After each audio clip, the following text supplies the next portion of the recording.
everyone. My name is Elizabeth Manns, and I'd like to welcome you to the April 4th Coalition Show. This is the December 19th, 2022 edition of the show, and it is week 433 since the closing of the North Adams Regional Hospital.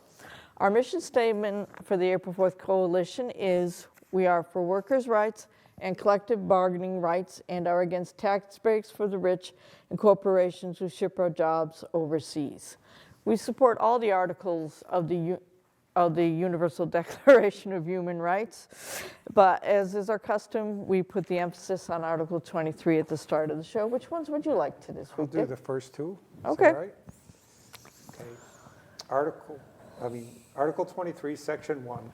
Everyone has the right to work, to free choice of employment, to just and favorable conditions of work, and protection against unemployment. Number 2. Everyone, without any discrimination, has the right to equal pay for equal work. Number 3, everyone who works has the right to just and favorable remuneration, compensation, pay, whatever, ensuring for himself or herself and his or her family an existence worthy of human dignity and supplemented, if necessary, by other means of social protection. Number 4, everyone has the right to form and join trade unions for protection of her or his interests. And lastly, but never least, we give a thank you to Michael Putnam, who is the WNMNB LP 107.1 Program Director, who airs the audio portion of our show on Fridays at 6 p.m., and to the wonderful David Fabiano, who is our producer and helps us put on this show, and who was kind enough to work late so that we can do this. Yeah, thank you, Dave. Thank you, David. And we have a video keyed up. This is going to be an eclectic show this week, folks, but we have a video keyed up from our old friend, Robert Reich. Yeah, it's about inflation. I know we've talked about it before, but I think it deserves to be revisited. It does. Because we all have to remember quotes. Get ready, folks. The war on inflation is about to get ugly. The Federal Reserve is hell-bent on continuing to raise interest rates to slow the economy. This is a huge mistake. You know who's going to bear most of the pain of the Fed's policy? Not powerful corporations that are ratcheting up prices to pad their profit margins, not corporate executives, not Wall Street, not the wealthy, and not the upper middle class. Most of the pain will be borne by lower wage workers and the poor. Researchers at the IMF estimate that the unemployment rate may need to reach 7.5%, double its current level, to end America's inflation crisis. This would be about 6 million job losses. And low-wage working people will take it on the chin because they are usually the first to be fired. Right now, the Fed is wrongly obsessing about a wage price spiral. Wage gains pushing up prices, when it should be worried about a profit price spiral. Corporate profits driving up prices. Wages are going nowhere when you adjust them for inflation. Take a look. As the Fed continues to slow the economy, workers are even less likely to get wage gains that approach inflation. You know what's really driving inflation? Not wages, not government spending. Republicans are dead wrong when they claim the American Rescue Plan is a main driver of current inflation. Families are no longer receiving that money. Plus, it was necessary to help them stay afloat for part of the pandemic. The real driver is monopolistic corporations hiking prices to maximize profits. As a share of the economy, U.S. corporate profit margins in the second quarter of 2022 rose to their highest level since 1950. So there you have it, folks. Profits up, wages down. Yet the onus for controlling inflation is falling entirely on the Fed's blunt instrument of job-sapping and recession-driving higher interest rates. That's because interest rate hikes are the only tool in the Fed's toolkit. As the old saying goes, when you only have a hammer, everything looks like an interest rate. But this hammer does nothing to address a key piece of the inflation puzzle, corporations increasing their profit margins. And it will cause needless suffering for millions of people who are already struggling to keep the lights on. Instead of raising interest rates and slowing the economy toward a recession, Congress and the Biden administration should be taking aim at corporate price gouging. How? With a windfall profits tax, bolder antitrust enforcement, and temporary price controls. Know the truth and urge Congress and the Biden administration to put the burden of fighting inflation where it belongs, on price gouging corporations, not everyday working people. Yep. And you know the funny thing? I think President Richard Nixon is the only one who ever put a price curb or Wage a and cap- price freeze? Wage and price freeze on anybody. He did both, but he did put price freeze on prices in 1972 when inflation was going through the roof. Yeah.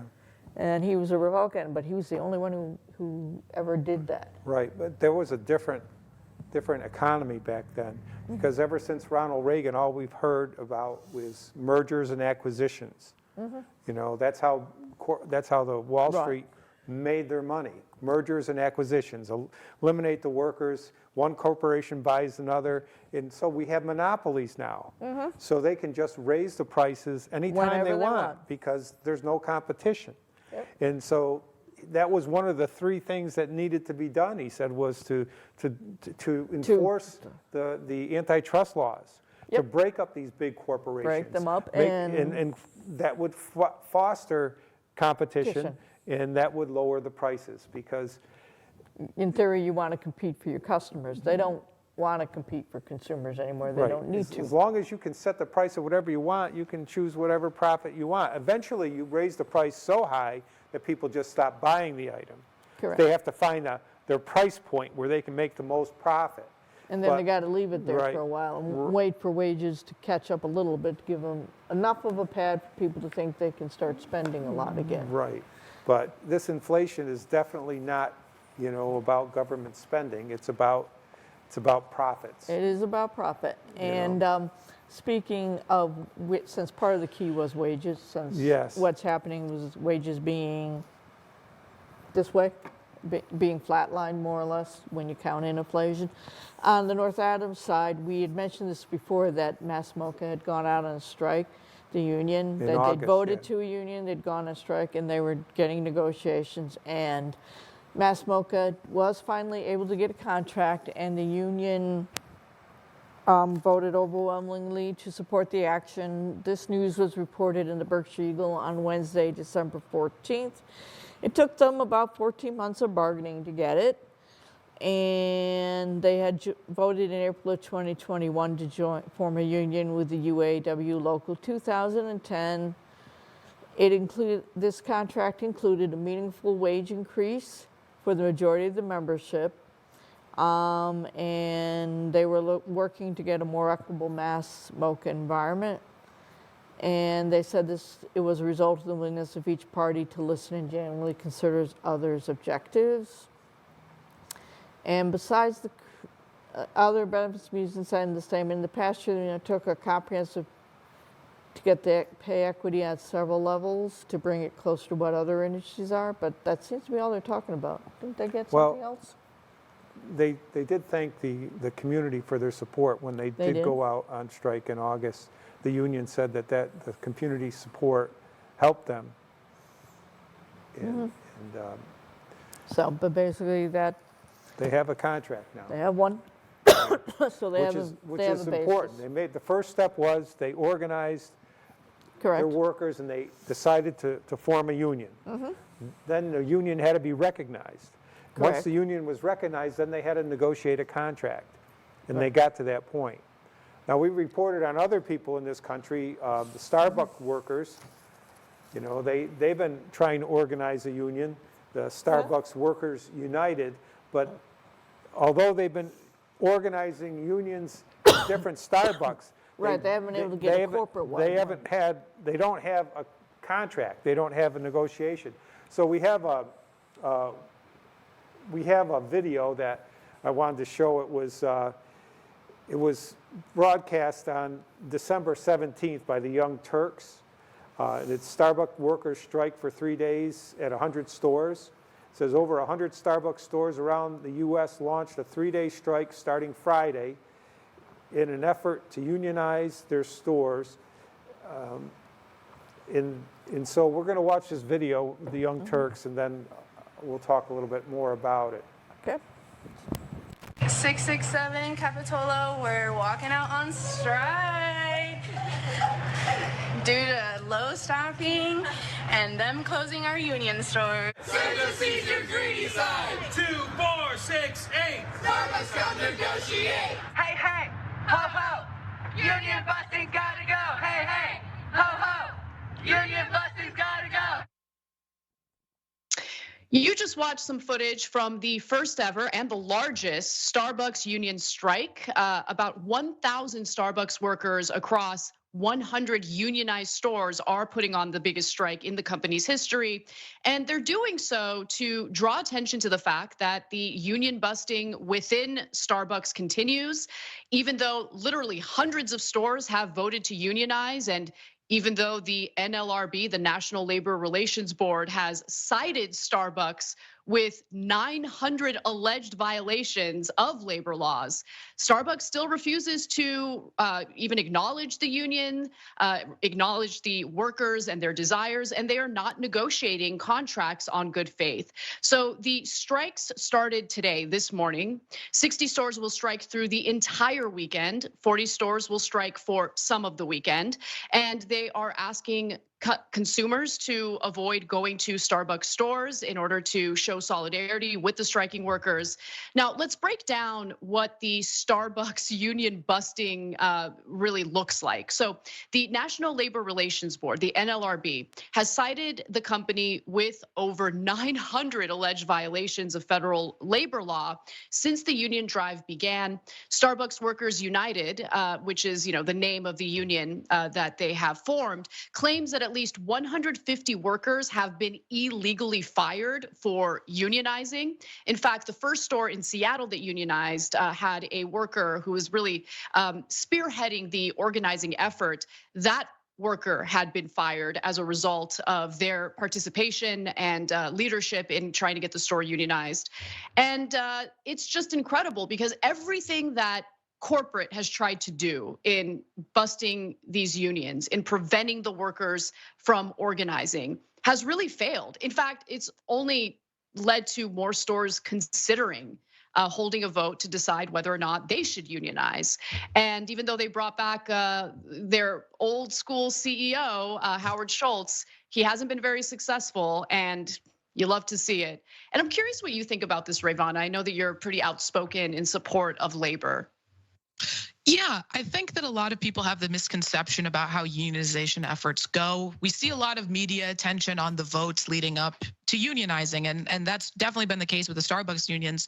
And I think it's important to keep media focus on what happens next, which is contract negotiations. So not a single one of the Starbucks who have unionized has been able to reach an agreement with Starbucks on a union contract and to get their demands met, essentially, is what that process does. So continuing to have focus on the next less pretty longer part of the struggle for workers' rights is just as important as keeping media attention on the vote to unionize in the first place. I'll also say these companies love to say that they are actually representing the workers because unions are bad for workers. These companies wouldn't be spending all of the millions, billions of dollars that they are to fight against unionization efforts if they weren't going to benefit, if doing so is not going to benefit the company. All right, they don't care about the workers' rights. They don't want to protect their workers. They don't care if they make more. They want them to make less because that's better for their bottom line. It's better for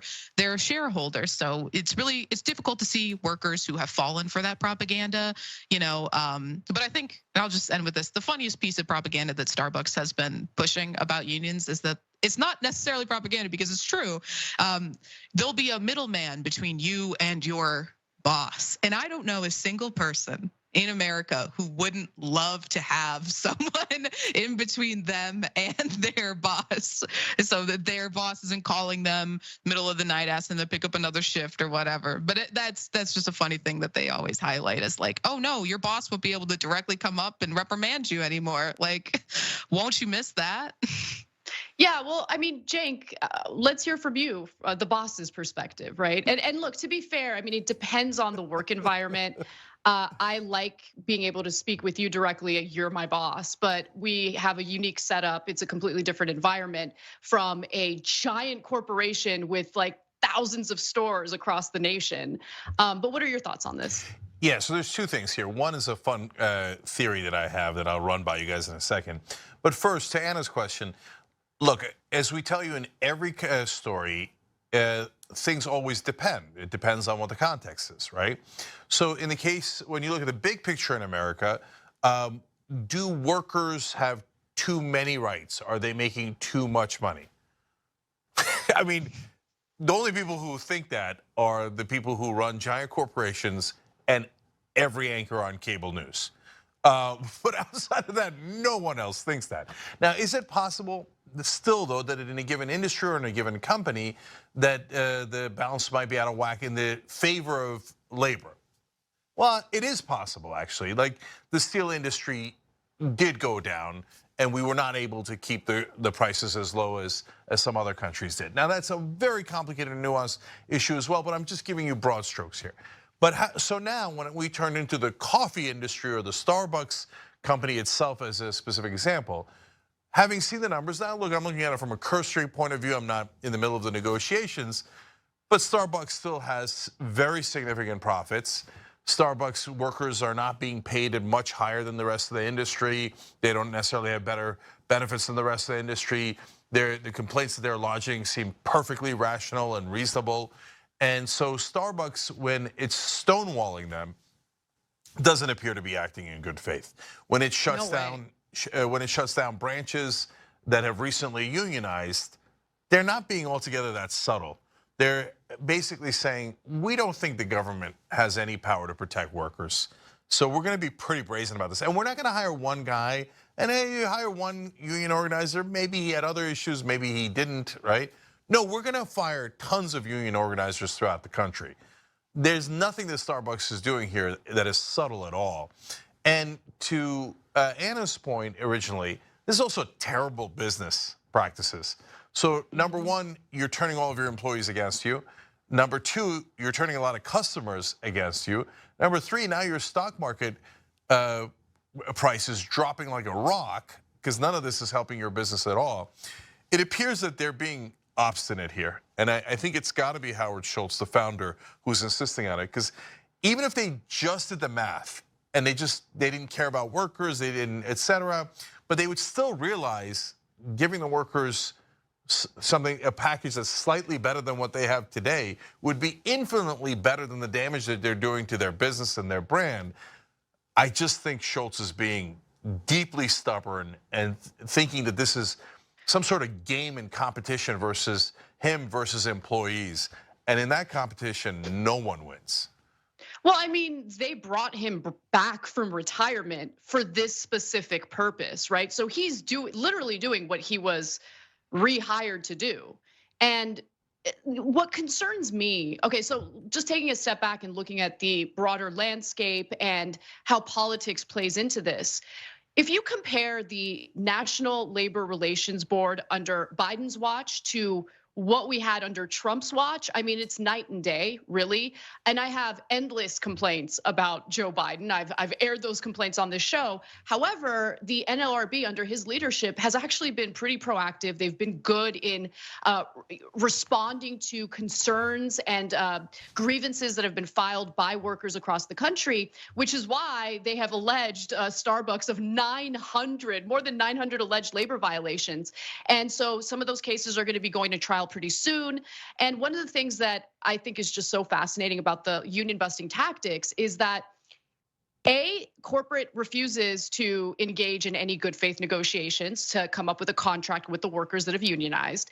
And at the same time, they make these like public announcements and declarations about enhanced benefits and enhanced pay that the non-unionized workers will be getting as a way to essentially retaliate against the workers who have organized. So that's a pretty classic tactic. I think the way they carried it out, very publicly announcing it, giving themselves a pat on the back and showing that they're rewarding those who haven't organized is just such clear union busting. Any final words before we go? Yeah, I want to run my theory by you guys. I think part of the reason that Starbucks is being so obstinate, even when it doesn't make economic sense, is that they're worried about empowering these, in a sense, wildcat unions, right?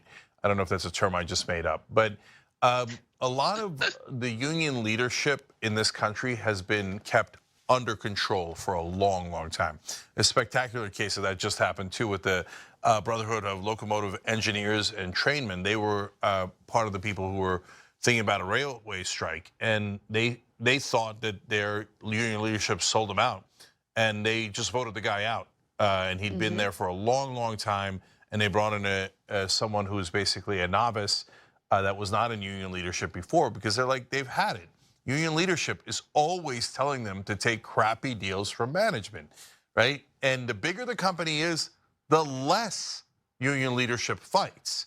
And so there's this growing rebellion within the unions too. And in the Starbucks case, since it's like more organic and more, in my opinion, more representative, I think Starbucks is also thinking, no, we don't want to encourage this. We want to go back to the old days where you have one union leader and we control him, and he's controlled opposition, and then we get whatever we want. We want those days. So look, that's my theory. What do you think, Ray, about it? I think there's also this issue where a lot of the union leaders have been, who have been union leaders for a while, have been doing it under a really impotent NLRB that they can't rely on to take action against the corporation. So they might be more inclined to encourage their workers to take worse deals than they could get now that we have a stronger, more proactive NLRB on their side, and not that's not going to be deferential to the companies. So I think it's a shift in the tides that just some people who have been in these institutions for a long time need to get with. Thanks for watching The Young Turks. Really appreciate it. Well, do you have any reaction to that, Liz? On which part? There's a lot there. There's a lot there. There is a ton there, and I'm going to go with, yes, definitely Starbucks is banking that the NLRB is only going to be this strong for 4 years. They're figuring they can outlast the NLRB.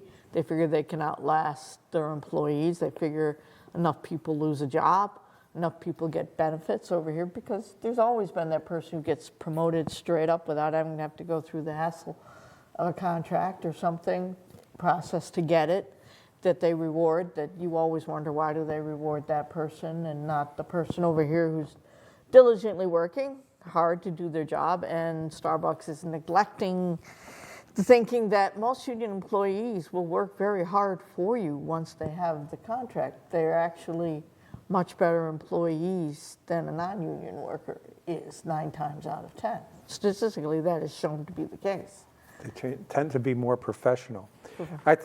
I don't know, maybe I'm wrong. I think their analysis, I think that Schultz that they talk about at Starbucks, I think he was the founder. He was the founder. He wasn't the CEO. And he when he came into this, he said, I'm going to start a business where I treat the employees right. I'm going to give them all the, they're going to be associates, and we're going to do whatever we can to make, we're going to be a really progressive store. We're going to sell, we're going to do things in a very positive light. And it's his baby. But when he sees this union, he sees that as a threat to his own concept of starting a company for the good of the employees. That he thought he was, going to be able to understand what their needs were and provide them. And now he's hurt because they didn't like what he was giving them. Very paternalistic. A lot of our country is that way. Right. I don't know if you've noticed it, Liz.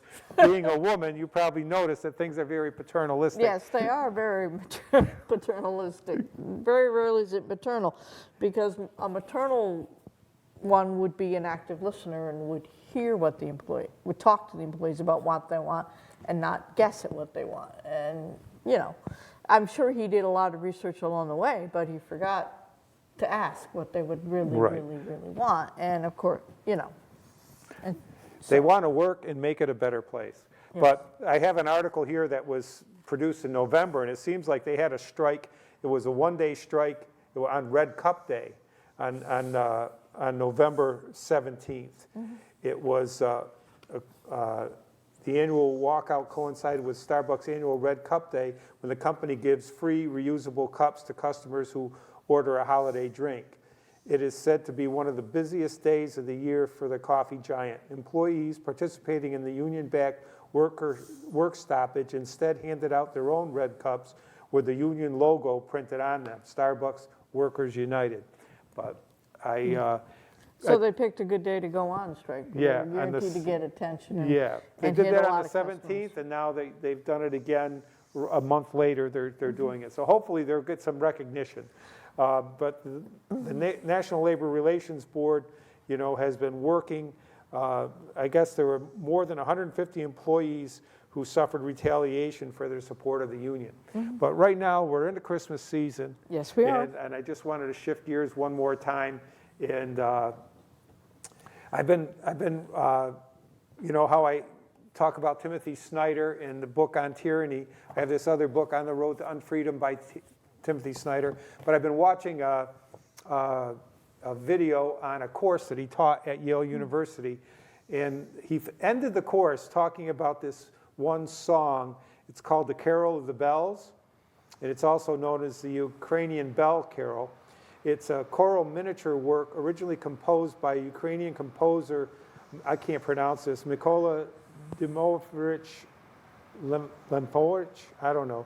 Throughout the composition, he used a four-note motif as an oscillation which is taken from an ancient pagan Ukrainian New Year's chant known in Ukrainian as the generous one. So let's hear this in solidarity with the Ukrainian people.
And that brings us to the end of the show. Merry Christmas, Merry everyone. Christmas and Happy Hanukkah, too.